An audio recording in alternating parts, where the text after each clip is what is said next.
Épisode 402, je sais pas pourquoi j'allais dire 302, 402e épisode déjà des Technos, avec cette semaine Aurélien et Xavier qui sont des nôtres, un épisode qu'on enregistre comme chaque semaine d'ailleurs systématiquement le jeudi avec un tout petit peu d'avance. Je sais pas pourquoi je le précise, ça n'a aucun sens. On enregistre avec 3 heures d'avance, voilà, parce que comme c'est un jour férié chez nous, comme chez vous sans doute, eh bien on en profite un tout petit peu pour prendre de l'avance sur nos enregistrements. Ça va les garçons? Comment ça va bien Xavier? Écoute, ça va très bien. Je sors d'un petit barbecue en famille. J'étais de bonne humeur jusqu'à ce qu'on commence à parler d'imposition entre nous. En off, on parlait taxes parce que notre ami Aurélien, salut Aurélien, va remplir ses déclarations juste après l'enregistrement. Il y a intérêt à le mettre de bonne humeur. Voilà. En tant que beau français, je dois faire ma déclaration d'impôt et voilà. Je comparais un peu avec nos amis belges. Finalement, je vais rester en France. Voilà, on expliquait qu'on n'était pas les moins taxés du monde en Belgique. Donc voilà, et quand on entend nos voisins et amis français de temps en temps se plaindre ou manifester, ça nous fait gentiment sourire. On les comprend un peu, mais en même temps on sourit un petit peu parce que s'ils voulaient venir chez nous, là je pense qu'ils passeraient leur journée entière à manifester, ça n'arrêterait plus. C'est dans notre tempérament, ça, on peut pas. En plus, oui, c'est pour ça. Venez manifester chez nous. Je suis sur Wikipédia et je vois que le taux d'imposition sur le revenu des particuliers en Belgique est de 79,5%. C'est pas mal. Voilà, c'est ça. On va te prendre plus qu'on te donne bientôt. Oui, voilà. Moi, j'attends que ça soit supérieur à 100%. C'est très très riche, ça, à un moment donné, ça va être le cas. Bon, assez rigolé. Merci d'écouter une fois de plus un podcast des Technos. Vous le savez, c'est une revue de presse que nous vous proposons chaque semaine déjà depuis de longues années. Et ce sont mes petits camarades qui choisissent les sujets dont on parle. Donc c'est pas nécessairement tout ce qui est dans l'air du temps, c'est ce qui les a, eux, intrigués, intéressés, ou c'est ce que eux ont envie de partager avec vous, dont on parle dans chaque épisode, comme par exemple on parlera intelligence artificielle et musique dans cet épisode. Ce sera un petit peu plus tard et voilà, si vous le voulez bien d'ailleurs les copains, on va y aller avec la première lettre de notre abécédaire parce que c'est comme ça que ça commence, avec la lettre A comme art. Aurélien, on va parler d'une nouvelle plateforme de vente d'art en ligne. Oui, qui s'appelle Your Art. Alors attention, c'est A-R-T, comme art en français. Et il y a un petit jeu de mots avec Your Earth, qui serait le cœur. Et c'est donc le grand patron Maurice Lévy, je suis arrivé, Maurice Lévy, pardon, patron de Publicis, ancien patron de Publicis, qui vient d'ouvrir il y a quelques jours Your Art, qui est donc une plateforme de vente d'œuvres d'art en ligne. Comment ça se passe? En fait, il veut faire une plateforme internationale à la YouTube où des créateurs, alors ça peut être des peintres, des sculpteurs, tout ce que vous voulez, exposent soit sous la forme de portfolio pour les abonnements, on va dire d'entrée de gamme, soit vous avez carrément une galerie virtuelle 3D avec vos œuvres dedans, si vous prenez l'abonnement premium. Et donc, voilà, vous pouvez acheter, enfin, vous pouvez déjà regarder, moi c'est ce que j'ai fait, et acheter, si ça vous plaît, des œuvres d'art. Alors, moi je suis plutôt novice dans l'art, je ne suis pas un collectionneur d'art, ni quoi que ce soit, mais ça c'est ce qu'il dit pour les impôts. Xavier, s'il te plaît, restons sérieux. La dernière fois qu'on a été chez lui, on se croyait au Louvre. C'était... Bien sûr. Il paraît même que Xavier, il a un lion dans son jardin. Vous y regardez. C'est ça. Oui. On est moins taxés là-dessus en Belgique, manifestement. Et... Donc j'ai été voir le site, j'ai cliqué sur œuvre en haut et je suis tombé, alors comme ça un peu par hasard, sur une peintre qui habite en Charente-Maritime, une petite région française assez sympathique, et qui peignait des bords de mer, des levées de soleil, des choses très jolies. Et à ma grande surprise, c'était voilà, ça restait. Alors c'est du travail, ça coûte de l'argent, mais ça restait de l'ordre de quelques centaines d'euros. Et ça me voilà. Moi, je trouve que si ça permet de faire connaître des gens et de rendre l'art accessible, pourquoi pas. Alors, donc dans l'article qu'on vous a mis, il précise que les abonnements pour les créateurs vont de 10 à 30 euros par mois. Et que et le site, lorsque vous achetez l'œuvre sur le site, prend une commission de 5 à 10% en fonction de je pense de la taille de votre galerie. Ils ont une ambition très internationale. Ils ont déjà mis 9 millions d'euros dans le projet. C'est c'est pas n'importe qui, hein, c'est pas une start-up qui crée. C'est Maurice Lévy de Publicis. Il y a un tas d'investisseurs derrière, comme la famille Decaux, comme un tas de personnes, plutôt fortunés, qui, à mon avis, aiment l'art et qui ont plutôt un peu d'argent. Ouais. Et puis il faut aussi se souvenir que Maurice Lévy, dans ses jeunes années, il a été informaticien, donc il a mixé dans ce projet sa passion de l'informatique et sa passion de l'art. Et voilà, moi je trouve que c'est plutôt un beau projet si ça permet de faire connaître des gens, de faire de faire vivre des gens même, hein, parce que vendre ses toiles, faire des toiles et les vendre, c'est deux métiers différents. On peut être très bon peintre et ne pas savoir où les vendre. Ça peut être une plateforme très intéressante. Moi, si vous voulez juste regarder des belles peintures ou des belles sculptures ou des belles choses, il y a des choses qui valent le coup d'œil. Le peu que j'y ai passé, ça m'a bien plu et je pense que je vais y retourner. Et pourquoi pas faire des cadeaux oui, par exemple, évidemment, il y a des choses qui sont pas chères. Alors après, on va pas parler ici des goûts ou de la qualité de l'œuvre, etc. C'est pas notre propos, hein, mais ça part de très peu d'argent jusqu'à plus de 100 000 euros. Hein. Il y a des œuvres à 123 000, je vois ici 600 000 euros, par exemple. Vraiment des choses qui coûtent très cher. Il y a aussi de la sculpture. Il n'y a pas que des tableaux, manifestement. Bref, voilà, il y a vraiment des sculptures monumentales à mettre dans le jardin. À 130 000 euros. Voilà, mais voilà, il y a de tout pour tous les budgets, j'ai envie de dire, et ça c'est peut-être pas mal effectivement, mais c'est une espèce de marketplace, c'est un marketplace artistique, c'est plutôt, je sais pas ce qu'en pense Xavier. Écoute, je trouve ça très très intéressant. Je suis même surpris que ça n'existait pas avant ou que ce soit pas plus connu avant, mais je trouve que c'est une bonne idée et la commission me paraît raisonnable parce que j'ai une ou deux connaissances qui sont artistes et qui exposent parfois dans des galeries où la commission est plutôt de l'ordre de 20 à 50%, je pense. Donc c'est vraiment très différent et on touche un public qui est beaucoup plus large, à mon avis, avec ceci. Donc je trouve ça intéressant. Un cadeau à faire, par exemple, à partir de 90 euros, parce que ce ne sont pas des enchères, hein, c'est les prix sont fixes, je pense, donc voilà, oui. 90 euros pour une affiche ou en tout cas une œuvre de Johann Chaz qui mixe le paquet de cigarettes Marlboro avec Yoda et comme slogan The Force Kill.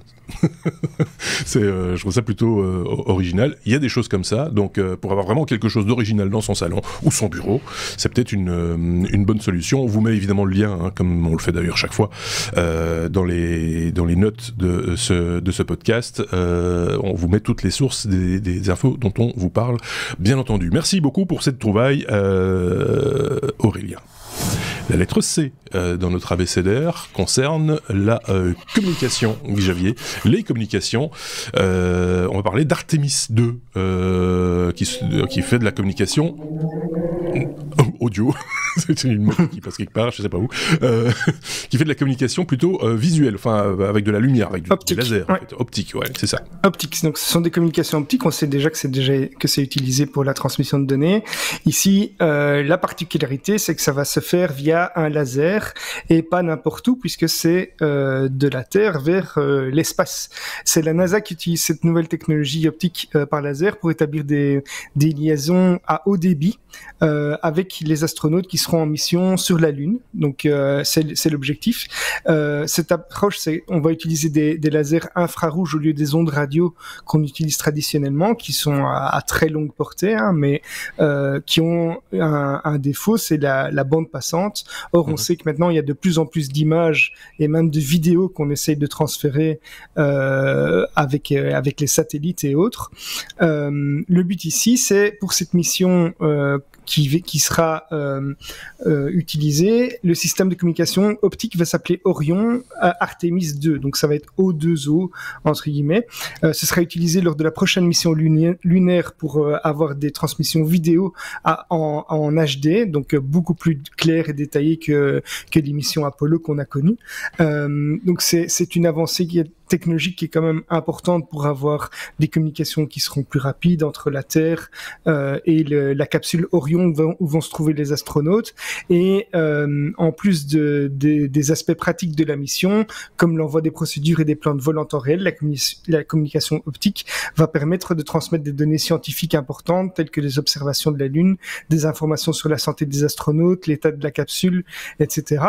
La NASA a réussi à atteindre des vitesses de 200 gigabits par seconde en utilisant des lasers sur un autre projet, avec une prouesse qui a été réalisée sur le système T-Bird et qui ouvre du coup des nouvelles perspectives de communication sur l'espace. Donc voilà, c'est intéressant. On va certainement pouvoir avoir des données presque en temps réel, parfois, enfin malgré le délai évidemment qui est lié à la distance, mais avec des données qui pourront être collectées beaucoup plus rapidement vu les débits.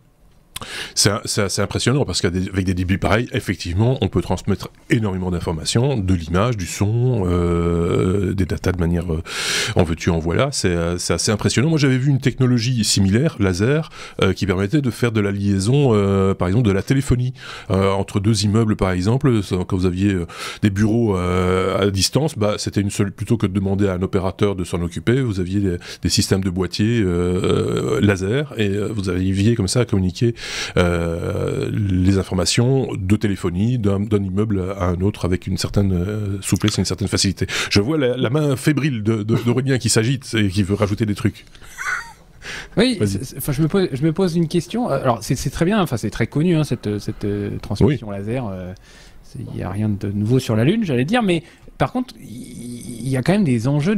Comment ils font pour aligner exactement entre l'émetteur et le récepteur à des telles distances? Ça me. C'est sans doute là que réside. J'imagine que c'est. Le plus, la technologie, c'est là qu'elle se situe. J'ai l'impression que c'est vraiment ce système de visée qui doit être d'une complexité rare. J'imagine qu'il se base entre autres sur la triangulation avec les différents satellites qu'on a maintenant sur la Terre. Ça doit permettre d'avoir j'imagine que c'est par triangulation en fait. Une technologie type GPS peut-être, oui, c'est ça qui permettent de parce que c'est vrai que tu peux chercher longtemps déjà. Nous avec des fois juste vu les distances. C'est avec une lampe de poche. Tu te décales d'un centième de degré, ça fait quelques kilomètres. Oh oui, c'est ça. Ça joue à très peu, oui, effectivement. Oui, non mais c'est pour ça. Ceux qui ont déjà installé des antennes Wi-Fi longue portée le savent que l'alignement c'est quelque chose de primordial et c'est vrai que sur des distances pareilles. Plus le fait qu'une fois que tu rentres, on a aussi une atmosphère donc qui risque aussi de dévier, on l'imagine, les rayons lumineux. Donc voilà. Ceci dit, il y a moins d'obstacles que sur Terre. Hein, donc, oui, j'imagine. Ça marche. Ça marche pas. Ça marche pas. Ça marche. Ça marche pas. Je coupe les communications, mettant ton doigt sur l'optique. Mais ça brûle quand même. Oui. C'est brûlé mon doigt. Bon, voilà. Si cette news, comme toutes celles que vous entendez dans ces épisodes, vous intéresse, n'hésitez pas à aller plus loin. Comme je le disais, les sources sont dans la description. Ou alors, n'hésitez pas à laisser quelques commentaires si vous-même vous avez une expérience à apporter. Elle est la bienvenue, évidemment. La lettre F comme Fermat. Fermat, c'est ça qu'on dit ou Fermat. Fermat. Aurélien, c'est du recyclage des fibres de carbone. Et ça, c'est important. Exactement. C'est une société, une start-up française à Nantes qui s'appelle donc Fermat, à la française. Hein. Je pense qu'à la belge, c'est Fermate. Et à la française, c'est Fermat. Ils n'ont pas fait un téléphone aussi L'accent pourri qu'il nous fait. L'accent belge pourri. Oui, vas-y, continue. Qui s'occupe de recycler tout ce qui se recycle très mal. Et il commence par les fibres de carbone. Et donc, on vous a mis un article d'une interview de son CEO, Benjamin Saada, qui se plaint justement qu'il n'y a pas de réelle filière de recyclage pour les fibres de carbone. Alors lui, il a mis un procédé au point et il y a une grosse société française, Decathlon pour pas le nommer, qui est intéressée, et c'est un peu le cœur de la news, pour faire des raquettes de padel. Alors le padel, vous savez, faire un brin de sport, c'est une espèce de pelote basque avec des raquettes en intérieur, avec des murs, je sais pas si... Qui fait penser aussi un peu au squash, mais avec 4 mous. Enfin, c'est du squash, mais avec des gens en face de soi, dans un aquarium.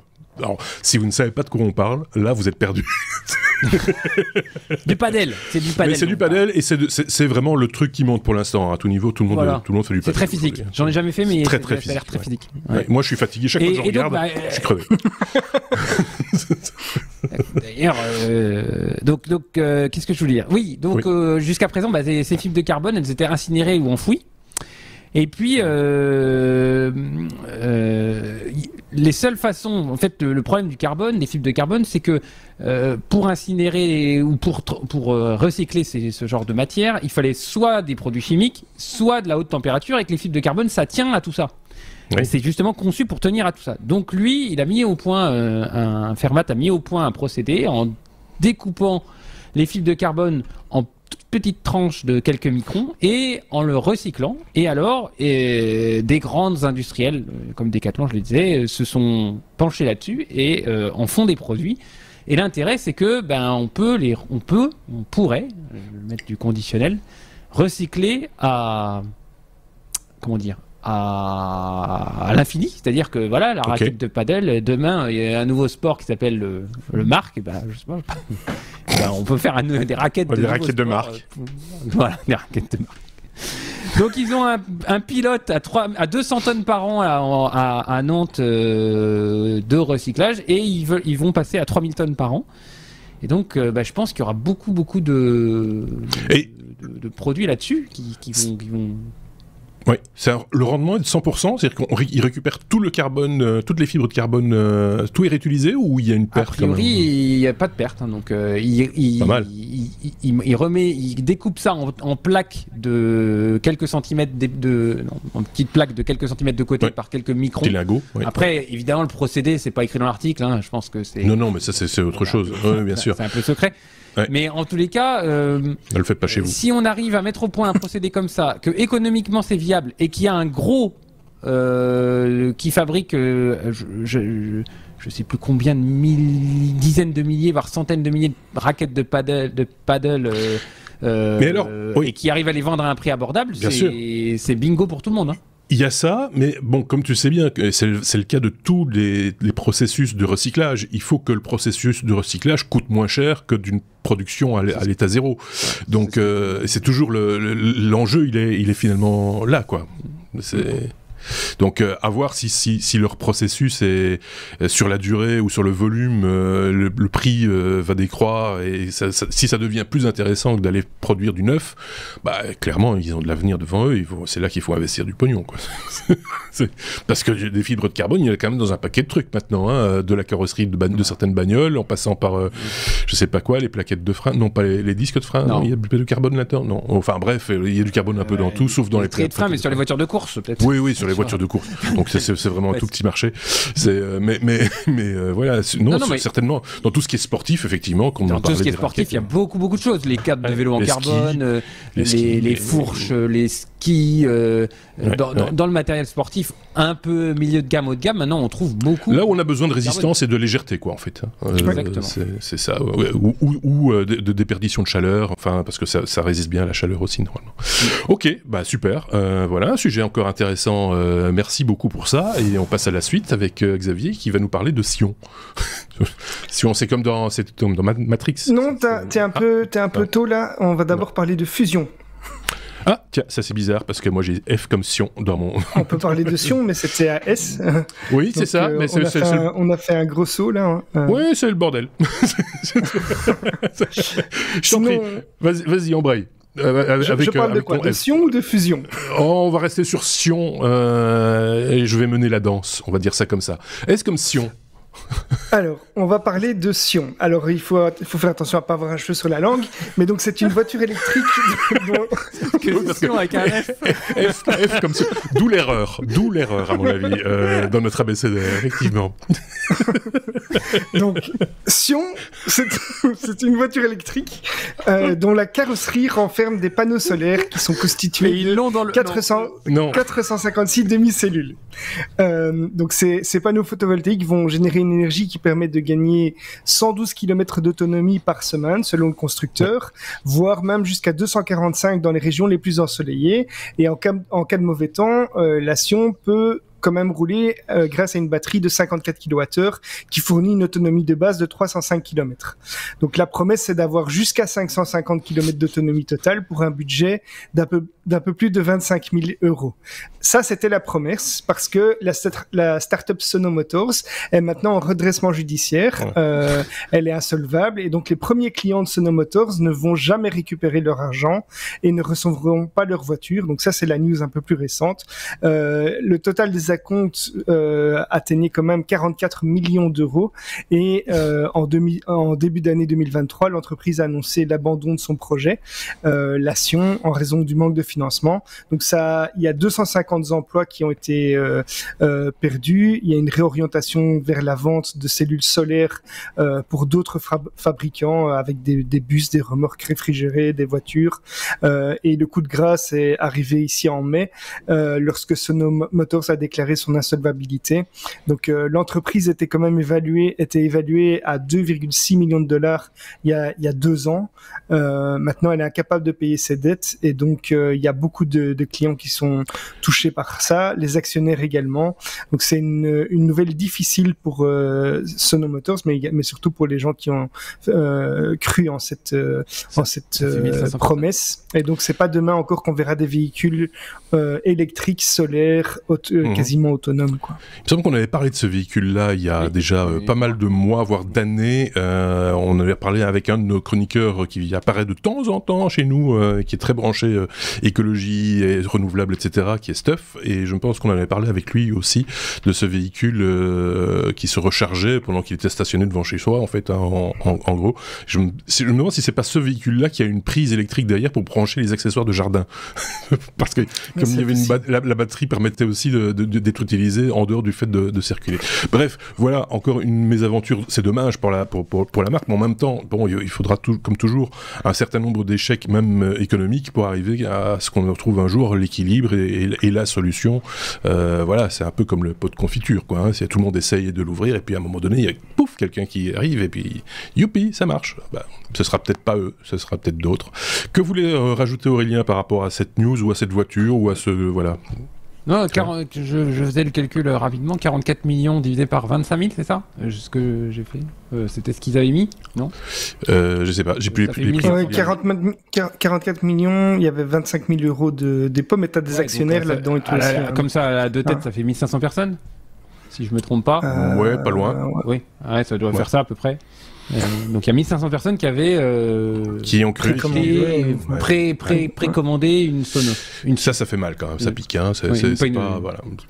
C'est autant de personnes, j'imagine, qui ne vont pas réinvestir dans un autre produit parce que bon, chat échaudé, vous connaissez l'histoire, quoi. Ça fait mal aussi. Pas taxé. Ça fait mal. Non, c'est pas taxé, mais ça fait mal quand même. Bon ben voilà, c'est comme nous voilà avertis. On va tenter. Oui, vas-y. C'était des Allemands, non ? Je pense que c'était des Allemands. Si je eh bien, je ne sais plus. Ouais, je pense que c'est pour ça qu'on avait parlé avec notre ami Stuff qui vit en Allemagne. Mais peut-être il nous le confirmera. Oui, c'est ça, c'est Munich. Oui, c'est ça, c'est à Munich. Hein, oui, c'est ça. Bon, ben écoutez, passons à la suite. La lettre M. Je vous avais dit qu'on parlerait intelligence artificielle avec musique LM, c'est ça, hein, musique LM, Aurélien, c'est une intelligence artificielle, une de plus, on a envie de dire, qui, sur mode texte, vous compose de la musique. Voilà. Alors oui, mais pas que. Ah, okay. Alors oui, donc Google, lors de la Google I.O., vous savez, il y a eu... oui, on en a parlé la semaine passée. Pléthore d'annonces de tous les nouveaux outils là, à toutes les sauces. Et tout ça. Ouais. Mais il y en a, voilà. Bon, et cool. Je remercie d'ailleurs Sébastien S des Technos qui avait posté cette news. Music LM, l'un des outils qu'ils ont présenté, c'est Music LM. Donc on connaissait DALL-E pour et Midjourney là, qui vous écrivez un prompt et vous avez une image qui correspond. Et je me suis dit mais alors quel est le pendant au niveau musique? Et donc Google a sorti cette intelligence artificielle. Et je me suis remis à la musique il y a quelques semaines parce que je dois préparer un truc là pour une petite fête, tout ça. Et je me suis dit tiens, je vais regarder ce que ça peut faire tout ça. Et si je vous ai mis dans les sources un lien vers le lien vers le site de Google où on vous montre tout ce que vous pouvez faire avec. Mais c'est hallucinant. Moi j'en suis resté. Alors évidemment vous pouvez taper un texte. Un truc avec un instrument plutôt lent, plutôt rapide, plutôt mélancolique, plutôt soirée, plutôt ce que vous voulez. Ça vous sort un petit extrait ou ça vous sort 2 petits extraits et puis vous choisissez lequel vous voulez et vous enrichissez l'intelligence artificielle en disant lequel est le mieux en votant pour celui que vous trouvez le mieux. Mais ça va beaucoup plus loin que ça. Parce que vous pouvez carrément générer des morceaux de plus de 5 minutes. Vous pouvez générer une histoire, c'est-à-dire que vous lui dites de 0 à 15 secondes, tu mets un truc mélancolique, à 15 secondes, tu mets un éclat de caisse claire. Une narration musicale, quoi. Oui. Voilà. Alors imaginez, moi je me suis dit, tiens, dans l'équipe, on en a plein qui sont passionnés par la vidéo et le montage vidéo, mais du coup, vous montez vos vidéos, mais vous mettez dans votre timelapse à 30 secondes, je veux une accélération, un machin, un truc. Vous écrivez ça vous sort. Enfin, vous avez même plus de montage audio à faire. Enfin, je sais pas, j'ai pas testé, hein. Mais j'imagine. A priori, c'est vers ça que c'est faisable. C'est faisable. Ouais, c'est ça. Voilà. Est-ce qu'on va le faire ? Vous pouvez lui envoyer un texte avec une mélodie. Vous lui envoyez une mélodie et vous lui dites réarrange-moi ça à la sauce machin avec tel instrument. Vous pouvez lui dire voilà, je suis sur une plage aux Caraïbes, joue-moi un truc langoureux, voilà. Enfin, vous pouvez lui donner une image et lui dire décris-moi l'image en musique. C'est complètement hallucinant. Alors là où c'est beaucoup plus, comment dirais-je, troublant, c'est que Google n'a aucun projet de commercialisation de cette chose-là pour des problèmes d'éthique. Alors pourquoi ? Parce que, donc en fait, ils ont développé un truc, et pour l'instant, pour des problèmes éthiques évidemment de droit d'auteur, ils en gagneront pas, ils gagneront rien. Il y en a qui s'y sont testés puisque Spotify avait sorti la fonction Boomy qui était un peu de la même trempe et ils se sont pris des plaintes d'Universal, un procès par Universal Music et ils ont dû retirer un tas de trucs parce qu'il y a plein de gens qui créaient des morceaux comme ça et qui programmaient des bots pour se faire des écoutes et puis se rémunérer comme ça. Donc forcément c'était un peu facile. Mais en tous les cas, autant je voyais bien ChatGPT avec les réponses, je voyais bien Midjourney avec les images. Je comprenais que ça pouvait marcher. Autant là, ça dépasse la puissance que j'imaginais que la machine pouvait avoir. Je vous laisse un petit peu écouter, j'en ai téléchargé un vite fait pendant que tu parlais, et ça donne ça, voilà.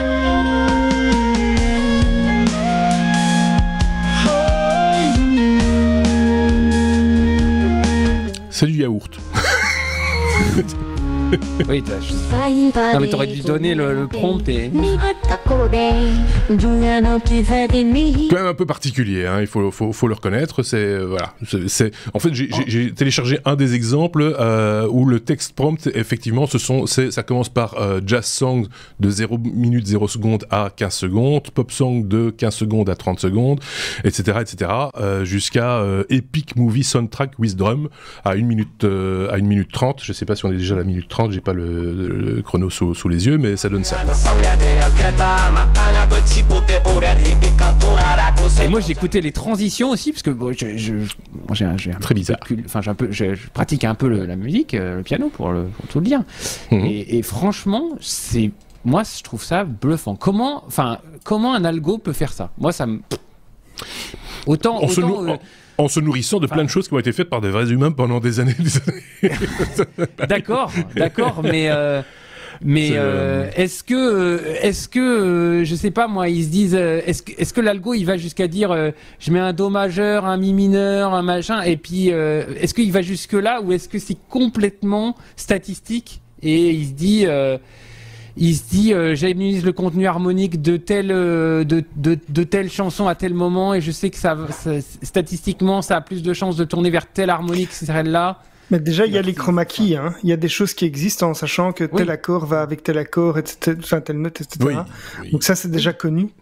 Et ça peut être la base d'un algorithme, mais c'est vrai qui est déjà utilisé d'ailleurs dans des softs. Hein. Il y a des softs qui existent déjà depuis pas mal d'années d'ailleurs, hein, qui font des arrangements, des accompagnements de manière un peu intelligente, mais en gros, oui, ça répond à des logiques qui sont propres à des logiques musicales, quoi. C'est des maths, en gros. Voilà. Mais oui, vas-y.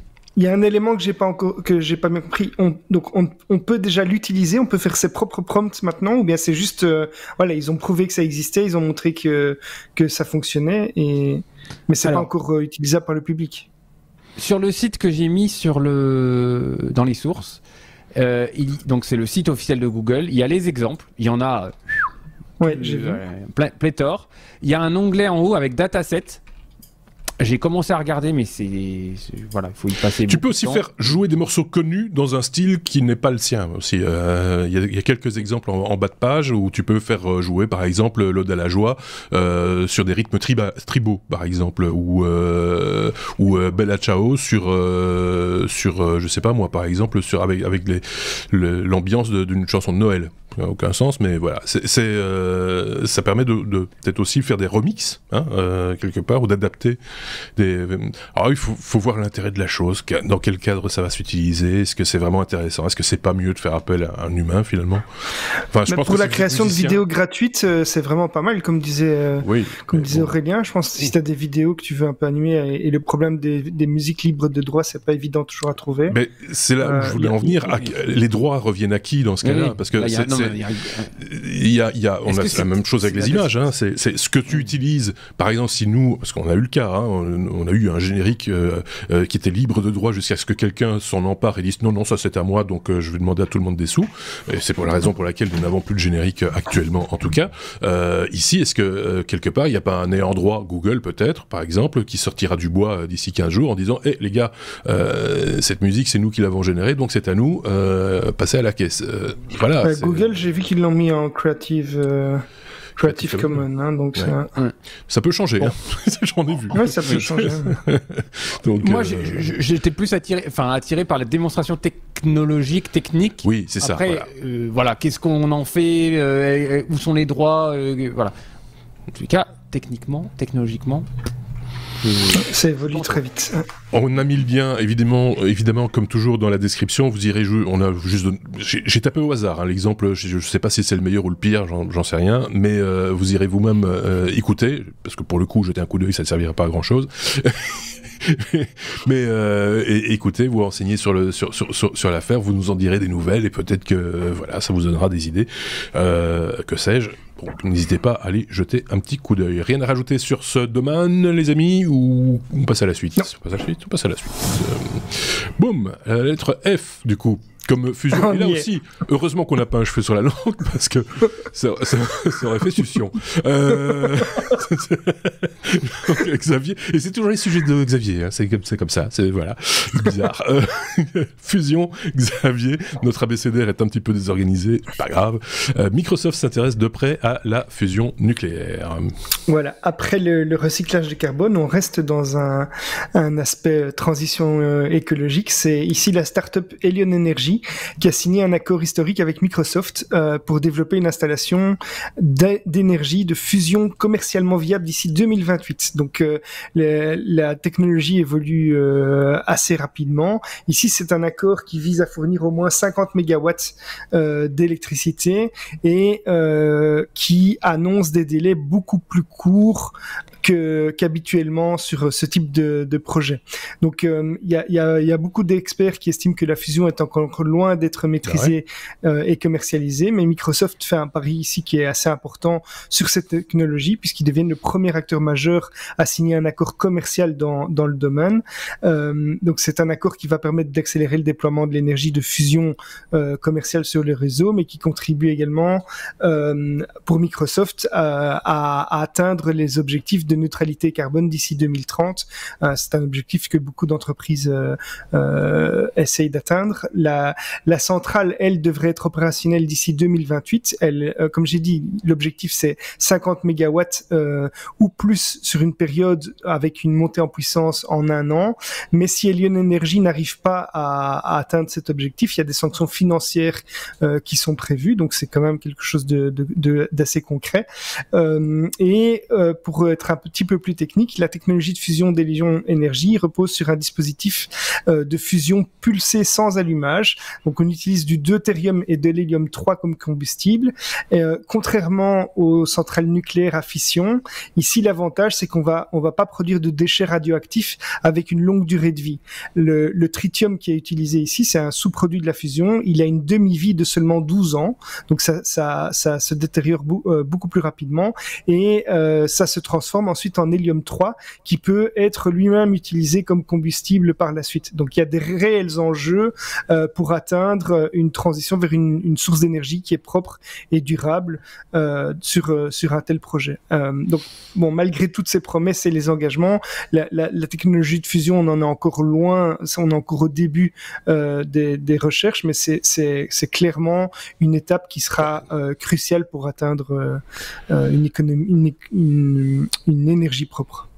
5 ans, c'est rien. Ah non, c'est demain. Hein. Parce que je me rappelle, on a parlé avec un de Sébastien il y a quelques mois maintenant, où on nous parlait d'échéances à beaucoup plus long terme que ça, parce que là, ils avaient eu justement, ils étaient arrivés à produire un tout petit peu d'énergie, mais et tout le monde trouvait ça fantastique, mais c'était juste au niveau industriel pas réalisable, et donc ça donnait des perspectives à 10, 15, 20 ans, voire plus. Oui. Et ici, on nous parle de 5 ans, donc c'est... Tout à fait, il y a déjà plein de prototypes, il y a déjà eu plusieurs prototypes fonctionnels pour tester ça, mais ici c'est vraiment une avancée commerciale importante. Ouais. Ok, bon, un avis de la part d'Aurélien peut-être sur le sujet ou pas?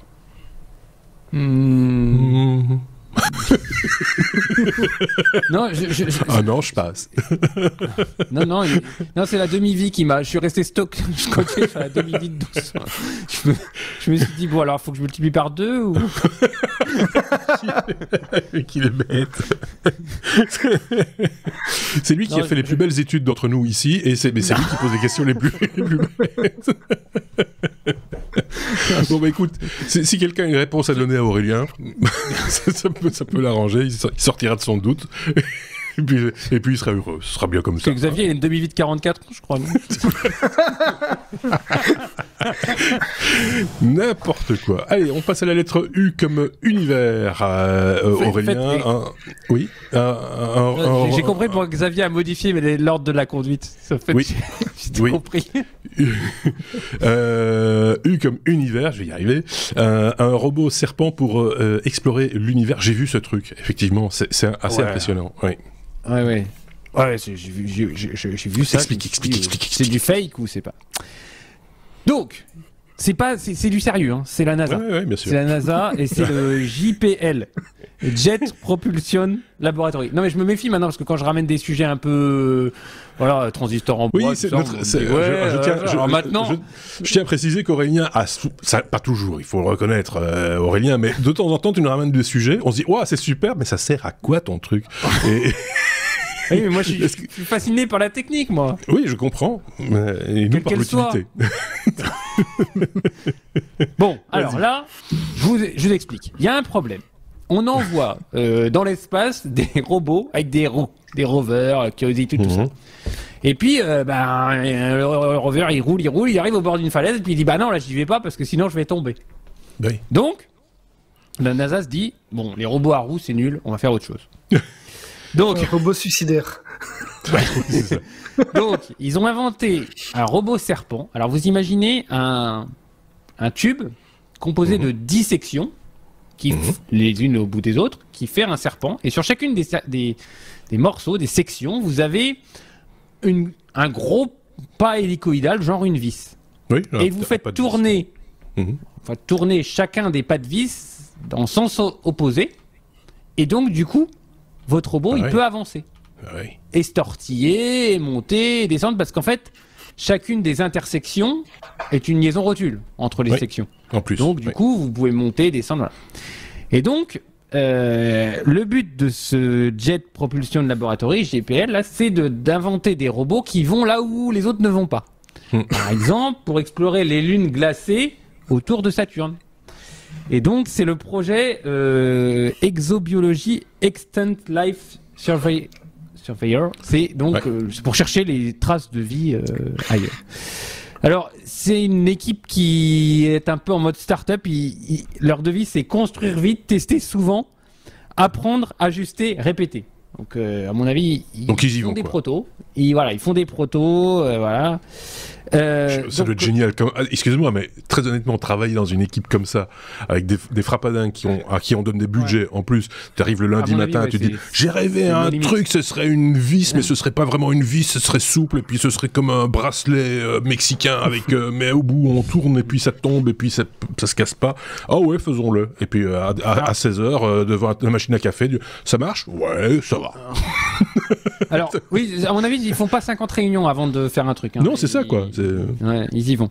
Donc, pour vous donner un petit peu une ordre de grandeur du truc, si jamais vous croisez ça dans la rue, ça fait 4 mètres de long et 100 kilos.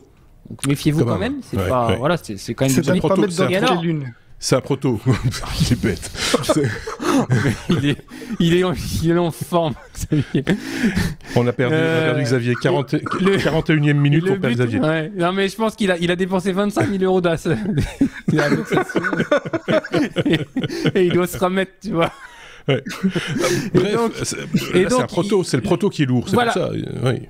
Je pense pas, non. Parce que le but, et c'est aussi un énorme enjeu du truc, c'est qu'il faut qu'il soit full autonome. C'est-à-dire que il faut qu'il puisse se recharger avec, je sais pas moi, il faut qu'il soit full autonome en énergie. Donc voilà, il faut un moyen de capter de l'énergie, il faut un moyen de le stocker. Il faut un truc. Bon, alors on parlait tout à l'heure de trucs qui sont à horizon lointain. Bon, là, ils pensent envoyer ça dans l'espace, faire Saturne vers 2050. Ça nous laisse le temps de refaire quelques sujets sur les technos sur ce côté-là. Mais allez voir les vidéos. Il y a des vidéos où ils bougent dans le sable, ils rentrent dans des fissures, dans des endroits qui sont vraiment difficiles et délicats. Et je trouve que franchement, c'est bonne problématique et une prémisse de solution qui a l'air prometteur. Donc, moi, je trouve à suivre. L'idée est intéressante, ça ressemble à un jouet, hein, quand on le regarde comme ça, statique. On pourrait imaginer un jouet qui fonctionne comme ça, une espèce de ver de terre autonome. On a perdu Xavier, c'est définitif. Non, mais c'est parce que lui, il est dans le médical. Ouais, voilà, c'est ça le problème. Je vois de quoi à quoi il veut passer, mais moi, je suis parti. Donc, voilà. Il pense à sa voiture perdue, là. Non, mais non, il pense exploration, il pense tout ça. Voilà.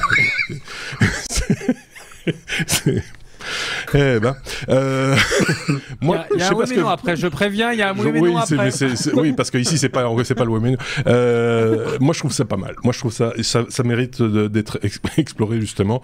Et j'attends de voir s'ils vont en faire quelque chose. Ce serait bien. Hein, mais ça c'est par contre je reviens sur cette idée d'équipe.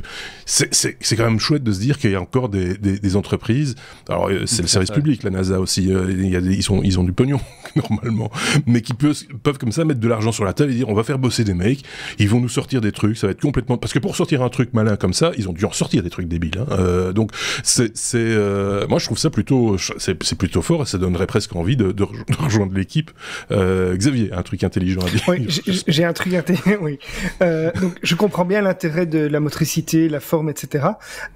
Tu parlais d'autonomie en termes d'énergie. Ils ont trouvé quelque chose à ce niveau-là, parce que là, sur les photos, les prototypes, je vois rien à ce sujet-là. Et c'est vrai que ça semble être le défi majeur, parce que vu la photo que je vois, il n'y a pas beaucoup de sources d'énergie possibles, apparemment. En tout cas, pas d'énergie solaire, on s'entend, parce qu'il n'y a pas de la place, donc oui, il faut creuser. À moins d'avoir une borne de recharge quelque part, ça me paraît... Oui, c'est ça.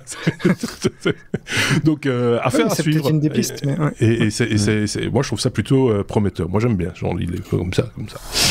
Allez, oui, et il y a un oui mais non dans cet épisode. Si vous êtes nouveau parmi nous, vous ne savez peut-être pas ce que c'est un oui mais non, je vais vous le dire. C'est une information technologique, certes, mais improbable. Mais technologique, certes, mais improbable. C'est le oui mais non que Xavier nous a trouvé. C'est le repas gastronomique le plus cher du monde. Mais qu'est-ce que ça a de technologique, certes, mais d'improbable, Xavier ? Alors c'est une prouesse technologique certainement, mais c'est vrai que c'est en même temps un petit coup de gueule. Est-ce qu'on a réellement besoin de ça quand on nous demande d'atteindre justement la sobriété en termes de consommation, etc. Ici, c'est une start-up française qui s'appelle Zefalto, qui propose des séjours de 3 heures à 25 km d'altitude, donc dans la stratosphère, dans une capsule qui est pressurisée, qui s'appelle Céleste, et qui va être transportée par un ballon à hélium. Donc l'expérience va offrir une vue unique évidemment aux passagers sur la Terre, et veut s'inspirer du luxe et de l'art de vivre à la française. Pourquoi ? Mais voilà, il y a des repas qui vont être servis, des repas gastronomiques préparés par des chefs étoilés, qui sont inclus pendant l'expérience. Alors, pour la prouesse purement technologique, mais voilà, Zefalto a déjà effectué 3 vols d'essai, mais ils n'ont pas encore atteint l'altitude finale. Les premiers vols commerciaux sont prévus l'année prochaine, donc fin 2024, entre fin 2024 et mi-2025. Les réservations sont déjà en cours, avec des créneaux qui sont disponibles pour la mi-2025 et au-delà. Et la société s'est associée au Centre national d'études spatiales, donc le CNES, français. Elle compte d'autres sociétés importantes comme Airbus, par exemple, dans les partenaires. L'expérience se distingue quand même sur un faible impact environnemental, parce que par rapport à des vols suborbitaux en fusée, etc., il y a évidemment un impact écologique qui est largement moins important. La start-up affirme que l'impact serait seulement de 26,6 kg de CO2 par passager, comparé à 4,5 tonnes pour un vol suborbital, donc il y a quand même une grosse différence. Mais par contre, le billet ne va pas être à portée de toutes les bourses, puisque les pré-réservations sont vendues à 10 000 €, mais le voyage complet à bord de Céleste devrait coûter 120 000 €. Donc voilà, c'est une expérience qui a un certain coût si vous voulez manger un repas gastronomique dans les étoiles. Bon, c'est le prix du passe-plat. Voilà. Il y a du pour et du contre. Le passe-plat, ça peut être gênant. Alors, si vous n'avez pas le budget, moi j'ai un truc à vous proposer. Ça va parler directement à Xavier, et je pense que Aurélien ne connaît pas cette possibilité. Ça commence d'ailleurs parce que c'est régulier en Belgique. À partir du 1er juin, ce sera pas très loin de chez Xavier. C'est un truc. Alors, c'est le même principe, mais à un autre budget. Je préviens. Ça s'appelle Dinner in the Sky. Et c'est une nacelle. C'est une autre altitude. C'est une nacelle sur laquelle les gens vont s'installer, sont sanglés. Et le chef est avec les gens qui sont de la nacelle. C'est une grande nacelle qui est suspendue par une grue. Et vous mangez avec un chef étoilé d'ailleurs qui fait à manger très bien, on l'imagine. Et vous avez une vue imprenable. Là pour le coup, ce sera face à la butte du Lion de Waterloo, sans publicité aucune, parce que franchement, c'est vraiment pas notre tasse de thé. En tout cas, c'est pas très technologique. C'est une grue avec une nacelle et des gens qui mangent. Voilà. Mais ça, c'est moins cher que ton truc avec ton ballon. Oui, mais ça, c'est un chef étoilé belge. Oui, mais les chefs étoilés belges... pas forcément. Pas forcément, je non, il y a pense. des Français aussi. Il y a des Français qui viennent... mais il y a de très bons chefs en Belgique, des étoilés Michelin, etc. Enfin bref. D'ailleurs, la liste est devant mes yeux et je ne la lis pas, mais bon, peu importe. Et donc, vous avez déjà des formules à moins de 300 € par exemple, pour avoir une expérience gustative et également aérienne, un petit peu particulière. Donc c'est quand même beaucoup moins cher que de dîner depuis cette espèce de montgolfière particulière. Hein, de faire froid, non? En plus, mais oui, mais dans l'espace aussi. Hein. C'est. Non, mais oui, il y a des. Il y a du chauffage dans Céleste, je sais pas. Il y a du chauffage, j'imagine. Ah, c'est une bonne question. Ouais. Par contre, je pense que là, le chef ne monte pas avec, parce qu'il reste sur Terre, c'est préparé à l'avance. Ça doit être chauffé, parce que je ne vois pas comment tu peux manger avec une combinaison. Alors, donc ça coûte la peau du cul et c'est réchauffé au micro-ondes, quoi. Vous mangez réchauffé au micro-ondes dans une pièce close, donc ça doit... Il y a un four solaire. Tu peux même pas aérer, voilà, donc... Sur les odeurs. Ouais, voilà, c'était le sujet à démonter du jour, c'était pas celui d'Aurélien, c'est celui de Xavier, mais en même temps, que voulez-vous, c'était un oui mais non, et je vous ai expliqué le principe du oui mais non. Merci à tous les deux d'avoir participé à cet épisode 402 des Technos. On va se retrouver bien vite parce qu'il y aura un bonus. Je sens qu'on a encore plein d'autres trucs à raconter, et donc on va pas se gêner pour vous proposer un bonus. Si ça se trouve, il est déjà là d'ailleurs, hein. N'hésitez pas à aller jeter un petit coup d'œil, que ce soit en vidéo sur YouTube ou en audio, en podcast, comme vous avez l'habitude sans doute de nous consommer, comme on dit. Merci à Xavier, merci Aurélien, et on se dit du coup à très bientôt pour de nouvelles aventures. Ciao, ciao, salut.